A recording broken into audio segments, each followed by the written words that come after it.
Oración intercesora, oración de intercesión. ¿Qué es? ¿Cómo funciona? ¿Qué es lo que tenemos que tener en cuenta a la hora de interceder? Hoy no te voy a hablar directamente de la oración de intercesión como tal, sino que voy a hablarte de la antesala a la oración de intercesión. En otras palabras, lo que debes tener en cuenta a la hora de interceder para que tu oración sea poderosa, efectiva y dé resultado. Por lo tanto, hay diferentes tipos de oración. Está la oración en el espíritu, oración de clamor, oración de guerra espiritual, oración de atalaya, oración de alarma, y la que pronto estaré hablando después de prepararte el camino es la oración de intercesión. Por lo tanto, partiendo desde ahí, los tipos de oración es en la forma que debemos de fluir y conectarnos con Dios. Es decir, que la oración de guerra espiritual se hace de una forma, la oración de atalaya se hace de otra, la oración para batallas espirituales se hace de una forma, la oración de buscar una comunión con Dios se hace de una forma y la oración de intercesión se hace de otra forma. Por lo tanto, ¿qué debemos tener en cuenta a la hora de la intercesión? Es lo siguiente: el que intercede, escuche bien, el que intercede lo hace desde una posición de altura. En otras palabras, el que ora lo hace desde abajo. Pero el que intercede lo hace desde arriba. Wow. Lo voy a repetir. El que ora lo hace desde un lugar de llanura, pero el que intercede lo hace desde un lugar de altura. En otras palabras, la intercesión es otra dimensión de la misma línea de la oración. Pero en este caso, por ejemplo, Jesús oró mientras estuvo en la tierra, pero ahora intercede a la diestra del Padre. Lo atrapaste. En otras palabras, el que ora lo hace desde la tierra, el que intercede lo hace desde una posición espiritual mayor en el mundo invisible, en el mundo espiritual. Es decir, que el que intercede es como el águila.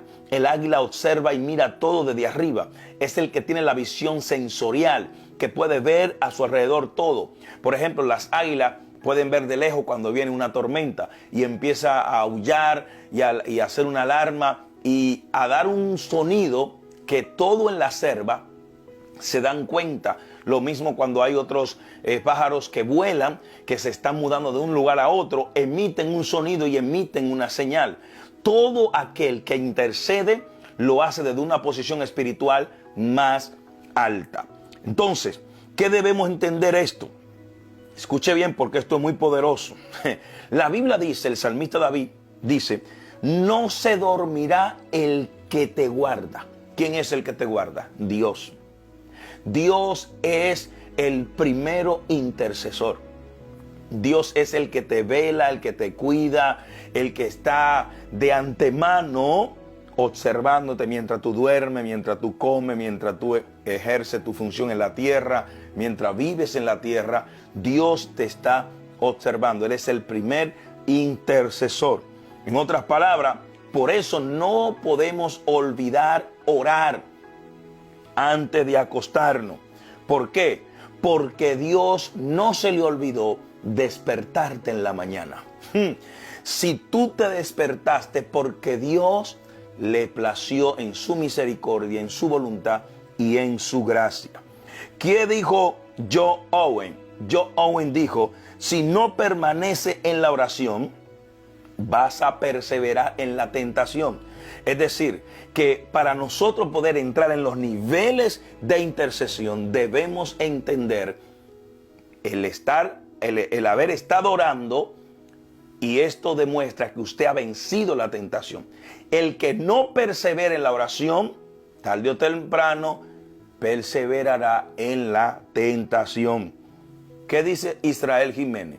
Si te alejas de la oración, te alejas de la bendición.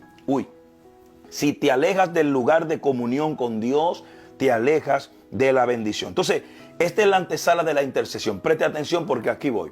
Voy a dar puntos importantes que usted tiene que tener en cuenta. No es irte a encerrar en una habitación y orar e interceder. No. Porque la intercesión es ponerse en lugar de otro.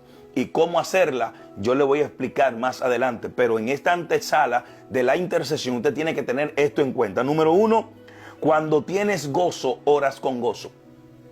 Oh my God. Lo voy a repetir. Cuando tienes gozo, oras con gozo. Cuando estás triste, oras con tristeza. Por eso todo el que va a interceder tiene que tener un corazón lleno de gozo y de alegría. No todo el mundo se goza el orar por otro. Hay gente que se goza cuando oran por ellos, pero no se gozan cuando oran por otros. Entonces tiene que tener un corazón de gozo. Cuando tu corazón hay odio, oras con odio. En otras palabras, tienes que determinar qué tiene tu corazón en ese momento. Si en tu corazón hay odio, no se ponga a orar. Pídale perdón a Dios, humíllese, busque esa reconciliación y luego entonces haga intercesión. Por ejemplo, Abraham intercedió con Dios para que Dios no matara parte de su familia. Dios destruyó a Sodoma y Gomorra, pero Abraham intercedió.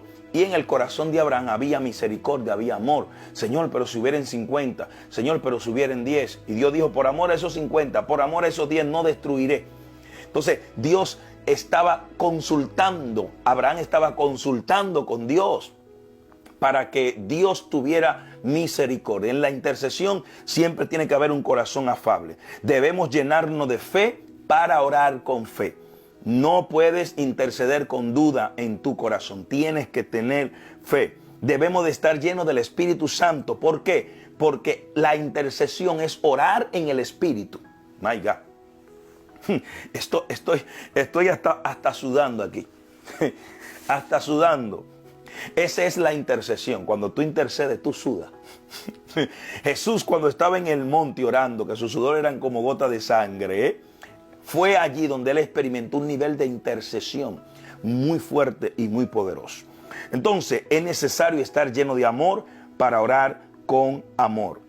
¿Qué más tenemos que tener pendiente? Que cuando oras con fe, algo sucede. Por ejemplo, Elías oró, fuego del cielo descendió, la iglesia oró por Pedro y el ángel sacó a Pedro de la cárcel. Ana oró con gemidos indecibles y Dios le respondió con un hijo. Abraham oró y pidió un heredero y Dios le contestó. También oró por Abimelech, su mujer y a su sierva y llegaron a tener hijos. Eso está en Génesis 20:17. Josué oró y la luna y el sol se detuvieron. El pueblo de Israel clamó y gritó y los muros se cayeron. ¡Wow! Jabes también oró y en un día, en una sola oración, Dios le respondió. Quiere decir que para poder orar en el nivel de intercesión, hay que tener ciertos requerimientos espirituales. Tu corazón tiene que estar lleno de gozo, de alegría, de amor, de misericordia. Nadie ora por otro a menos que sienta esa pasión, ese amor, esa gracia, esa misericordia. La oración de intercesión no es para todo el mundo. Por eso no todo el mundo era intercesor, porque había que estar en el lugar de otro. Mientras otro estaba durmiendo, el intercesor estaba despierto. El intercesor es aquel que alerta, que está atento al enemigo, a lo que venga. Entonces, el intercesor experimenta muchas veces los golpes primero, las amenazas primero. Por eso, intercesor es ponerse en lugar del otro. Cuando usted ora, cuando usted hace intercesión, cuando usted intercede, siento la presencia de Dios. Cuando usted intercede, usted lo que le está diciendo al enemigo, Satanás, demonios, antes de tocar a mis hijos, a mi esposo, a mi esposa, a mi familia, a mi negocio, a mi ministerio, tú tienes que primero pasar por esta muralla. Es decir, que los que interceden son columnas. Los que interceden, escuche bien, los que interceden son columnas, son torres. Siento la presencia de Dios aquí ahora. Todo el que intercede frustra los planes del enemigo. Pero para entrar en el nivel de intercesión, usted tiene que tener un corazón como el de Cristo, un corazón como el de Jesús. Porque cuando Jesús le trajeron a aquella mujer, a aquellos hombres que le encontraron el acto de adulterio, tenían un corazón de prejuicio. El deseo de ellos era que la apedrearan, pero Jesús intervino. Jesús intervino y aquella mujer tuvo una segunda oportunidad. Así que no te